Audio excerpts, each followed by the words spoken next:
You are listening to the Wyn Thomas File. And time for another guest on the Wyn Thomas File. And from beyond Aram, that is Aram and Party Train. How are you, okay? I'm good, Wyn. How are you doing? Very good today. Yes. It's a nice day, isn't it, again? Yeah. Right, so the song Party Train, and you wrote this song from memory in your head for many years. Am I right in saying that, Aram? Not this one particularly. A lot of them, yes. I've had a lot of tunes in my head for all my life, really.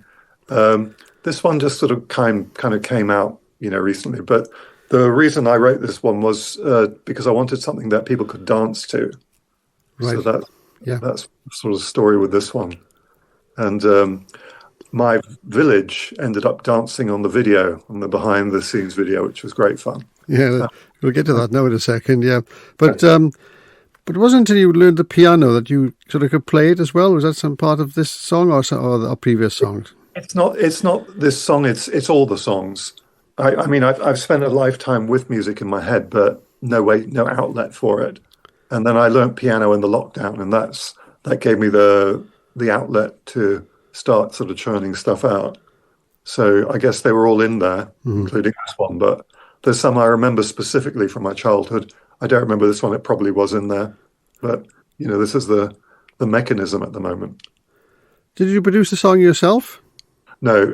All my productions are done by Thomas File, who is quite a name in TV and film. Mm-hmm. I knew him when he was much younger.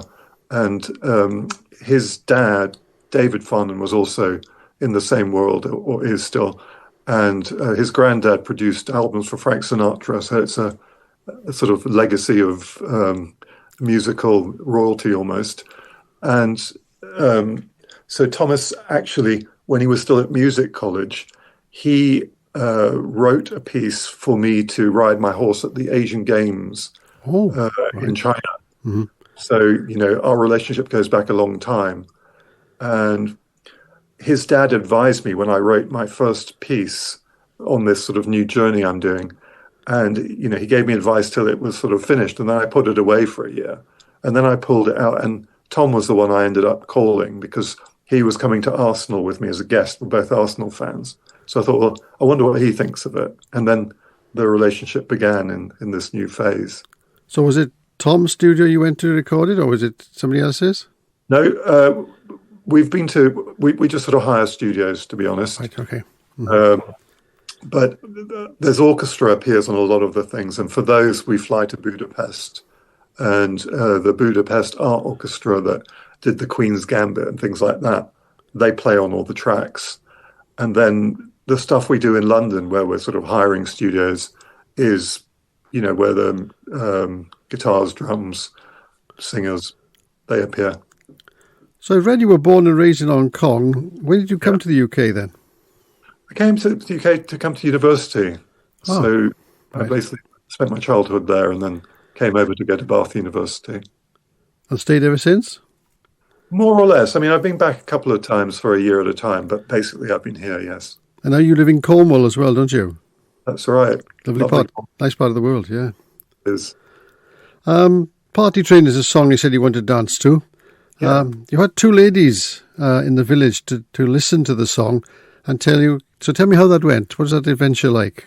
Yeah. So I was looking at how am I going to choreograph it? Because, I don't know anything apart from the fact I've got two left feet. So that's my knowledge of dancing. But then I knew there was a lady in the village who had sort of choreographed things for village events and sort of taught other people how to do them. So I thought rather than going to a fancy Dan professional stuff, it'd be much more fun to do something with the village. So I contacted her and said, look, I've got this piece of music. How do you feel about choreographing it? And she's got another friend who's also a sort of choreographer. And they got together and they came up with the routine that is basically for the choruses, and there's a sort of line dance in the middle. And then with their sort of local group in Lostwithiel, I went over and had a look at it, and I really liked it. So I said, great. So then I put an advert on the village email and said, look, anyone who wants to come and help me make this song, come along. So there were over 20 people appeared in the village hall, and then a guy who also has a house in the village, who basically is a full-time cameraman. He works for Netflix and things like that. He filmed it. And then we inserted those bits in the behind-the-scenes video that shows the orchestra and the singers and all that. And that's how that came about. So how is that? Can we see that video? I mean, I've seen it, yes. But how'd you get to see the video as well? If you go to beyondaram.com and scroll down to the videos, it'll take you to my YouTube channel. You click on the one that shows the video for Party Train, the behind-the-scenes video, and it's had like 250,000 views or something crazy. Wow. So that's great fun. That's great. That's marvellous news. Fantastic. Yeah, indeed. Yeah. Village are all wearing sunglasses like stars now. Was it filmed in the hall? I've seen you doing it. In the village hall, yeah. Yeah, right. Okay. Fantastic. Yeah, yep. You've got an equestrian background you mentioned there. How did that all start? Was it from a child you learned to ride a horse?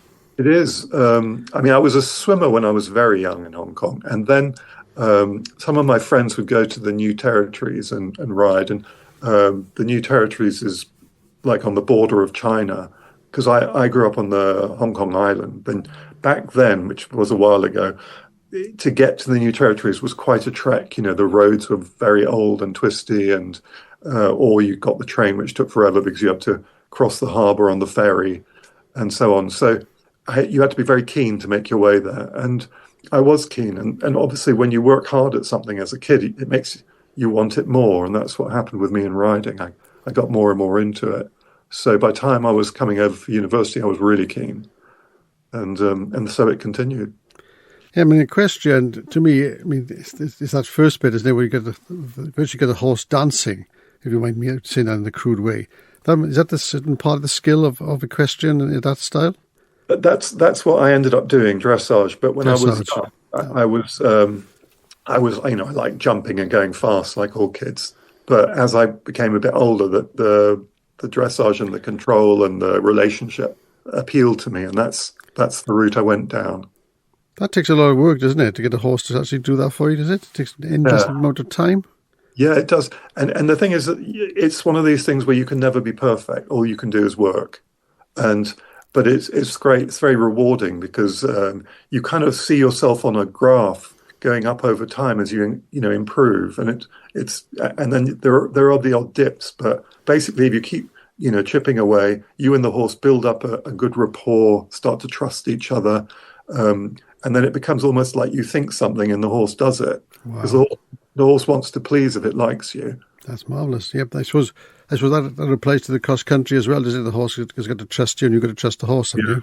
Yeah, very much so. I mean, the cross country, there's danger involved. So they really do, rely on each other. But any horsemanship, that's the truth. And it's like having a really good relationship. And when you're good at anything, I think in life, you don't think. So instinctive, and that's the good sportsman compared to the average sportsman, and the good horse riders compared to the average ones. There's no thought; it's just a instant reaction to each other. And you met your late wife at Equestrian, and of course your late wife was the Scottish and Olympian Jane Gregory. So is that what you met through Equestrian? Yeah, a long time ago, but. When I came over and I was just at university, I went to a dressage trainer in Ascot who I'd heard of through my trainer in Hong Kong. Mm-hmm. And Jane was there having lessons at the time. So I met her like that. And then she ended up working there and we got to know each other. And then she moved to Wiltshire and I sort of followed her eventually. Marvellous. And of course, you still live close to Jane's parents, don't you? Is that right?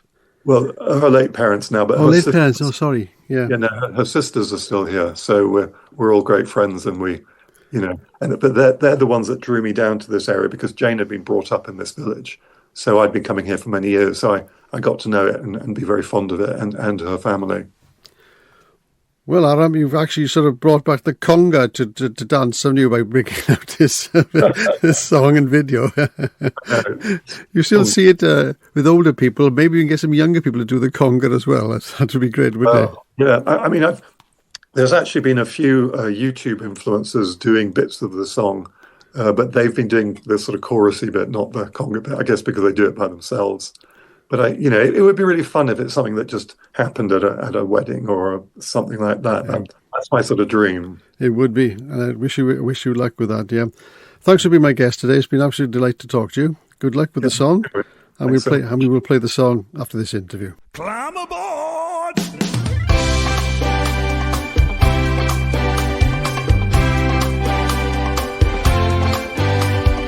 Mary was a girl with a smile and an apron, offered me a coffee with my cinnamon Danish. I asked how she could always be such a happy lady. She said the answer's simple and it's free through all her climb on the party train, going past your door. Grab a seat, who could ask for more than the party train going down the tracks? Climb on board, there'll be no looking back from a party train. Come and feel the joy, all are welcome, girls and boys on the party train. Open up your mind, get right on, leave your worries behind. She looked at me like she knew what I was thinking, held my gaze so steady it was me that got to blame.